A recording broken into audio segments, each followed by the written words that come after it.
नमस्कार दोस्तों, वीरूगिरी.com unplug special में आपका स्वागत है। सुबह शाम मिलते हैं आपसे और क्रिकेट की बातें तो होती हैं, पर्सनल बातें भी होती हैं और इसके अलावा आप लोग अपनी निजी लाइफ सिचुएशन भी शेयर करते हैं मेरे साथ। बहुत अच्छा लगता है। You are also a part of my life और काफ़ी अच्छा लगता है आप लोगों के सवाल पढ़कर। सारे सवाल पढ़ता हूँ मैं पर्सनली। माफ़ी चाहूँगा, सबके जवाब नहीं दे पाता, लेकिन जितने संभव हो सकते हैं उतने सवालों के जवाब देने की कोशिश करता हूँ। लेते हैं पहला सवाल। दानिश पूछते हैं कि वीरू पाजी, सौरव गांगुली यानी दादा को तो आप बहुत श्रेय देते हैं, अनिल कुंबले का आप कितना योगदान मानते हैं आपके कैरियर में, कंसिडरिंग उन्होंने 2007 ऑस्ट्रेलिया टूर पर आपको टीम में खराब फॉर्म के बावजूद भी सिलेक्ट किया था। बहुत बढ़िया सवाल पूछा है आपने। हम दादा की हमेशा चर्चा करते हैं, बेस्ट कैप्टन थे हमारे टाइम के और वो रहेंगे भी बेस्ट कैप्टन। आंकड़े भी अच्छे थे। उन्होंने हमें सिखाया कि इंडिया के बाहर जाके कैसे जीतना चाहिए, कैसे अग्रेशन दिखाना चाहिए।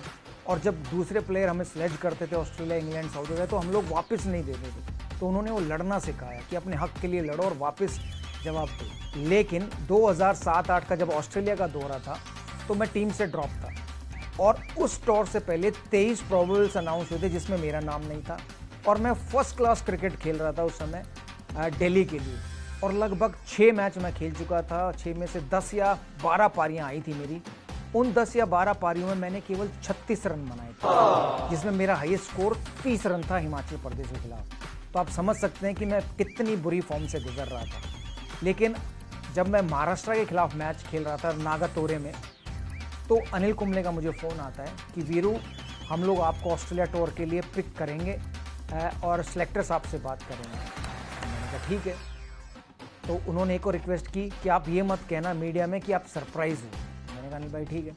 तो उसके बाद मुझे सिलेक्टर का कॉल आता है और वो मुझे यही कहते हैं कि भाई हम आपको ऑस्ट्रेलिया दौरे के लिए पिक कर रहे हैं, बट आप मीडिया में ये नहीं जवाब देना कि आपको सरप्राइज़ हुआ है इस सिलेक्शन से।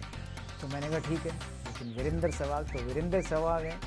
जब आया मीडिया का फ़ोन मेरे सिलेक्शन के बारे में, उन्होंने मुझसे यही पूछा कि आप क्या सरप्राइज़ है, और मैंने कहा जी बिल्कुल मैं सरप्राइज़ हूँ, क्योंकि मेरे फर्स्ट क्लास क्रिकेट में रन नहीं बन रहे थे। पता नहीं मुझे क्यों सिलेक्ट किया गया है, जबकि आकाश चोपड़ा ने लगभग 1000 से ज़्यादा रन बनाए थे, गौतम गंभीर ने भी 1000 से ज़्यादा रन बनाए थे। तो मुझे लगता था कि उनमें से किसी का सिलेक्शन होना चाहिए और ऐसी रिक्वेस्ट मैंने डाली भी थी। जो उस समय सिलेक्टर होते थे भूपेंद्र सिंह सीनियर, जो कि पंजाब के इंटरनेशनल प्लेयर रह चुके हैं, वो सिलेक्टर थे नॉर्थ के, और मैंने उन्हें ये कहा भी था कि मैं अच्छे फॉर्म में नहीं हूँ, ये दोनों अच्छे फॉर्म में, तो इनको लेना। बट अनिल कुंबले ने कुछ और ही सोच रखा था मेरे लिए। तो जब मैं फॉर्म में भी नहीं था, उसके बाद भी उन्होंने सिलेक्टरों से रिक्वेस्ट की और मुझे पिक किया गया ऑस्ट्रेलिया दौरे के लिए, तो शायद वो मेरी एक कमबैक हुई बिना किसी परफॉर्मेंस के, जो कि बहुत कम प्लेयरों की लाइफ में ऐसा मौका आता है। लेकिन मैं खुशनसीब था कि अनिल कुंबले को मेरा स्टाइल पता था खेलने का, और जब मैं टीम में उनके साथ ट्रैवल कर रहा था, ऑस्ट्रेलिया जा रहे थे, तो मैंने उनसे सवाल पूछा, अनिल भाई कि आपने मुझे क्यों पिक किया, आपके पास तो और भी ऑप्शंस थी।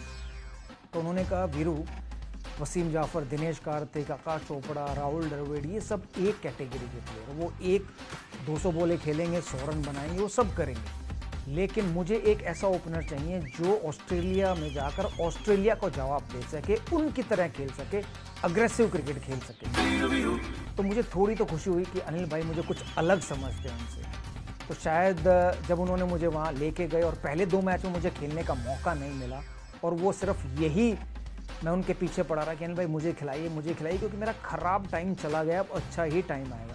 तो अनिल भाई ने एक बात कही, जब इतना सब्र कर लिया है तो थोड़ा और सब्र कर लो। तो 2 मैच के बाद मुझे मौका मिला खेलने का।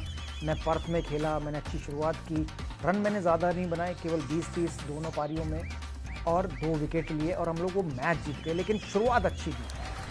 तो उसके बाद एडिलेड पहुंचे, जहां मैंने पहली इनिंग में 60 रन, दूसरी इनिंग में 150 रन बनाए और मैच बचाया भारत के लिए। लंच से लेकर टी तक मैंने एक भी चौका नहीं मारा, अपनी बैटिंग के विपरीत, नेचर के विपरीत बैटिंग की। तो वो मैं कभी नहीं भूल सकता अनिल कुंबले का एहसान जो उन्होंने मुझ पर किया, कि मुझे बगैर फॉर्म के भी पिक किया, जिसकी बदौलत मैं अपना दूसरा ट्रिपल सेंचुरी बना पाया जब मैं वापस इंडिया आया साउथ अफ्रीका के खिलाफ। तो अनिल भाई थैंक यू वेरी मच। अब बढ़ते हैं अगले सवाल की ओर। राम्या पूछती हैं अगला सवाल, वीरू पाजी आपके ख्याल से खराब नसीब होता है? राम्या अच्छा सवाल पूछा है, पर मुझसे पूछें तो मैं नसीब मानता हूं पर खराब नसीब के बारे में मैं ज्यादा नहीं सोचता।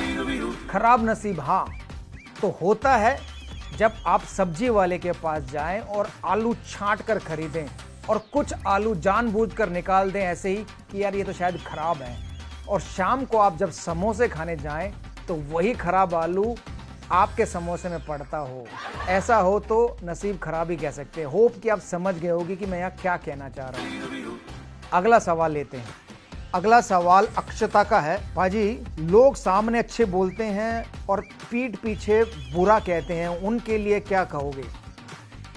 बहुत अच्छा सवाल पूछा है आपने अक्षता। जो लोग सामने मीठा और पीठ पीछे बुरा बोलते हैं बड़े खतरनाक लोग होते हैं। उनको क्या बोलूं, यही कहूंगा, मुंह पर नेक पीछे स्नेक। तो वीरूगिरी.com अनप्लग्ड स्पेशल में आज फिर आनंद आया। कितने मस्त हो यार आप लोग। ऐसे ही अपने सवाल #वीरूगिरी लिखकर कमेंट्स में भेजते रहिए और कल सुबह फिर मिलूंगा आपसे। तब तक आंखें कान रखो ऑन।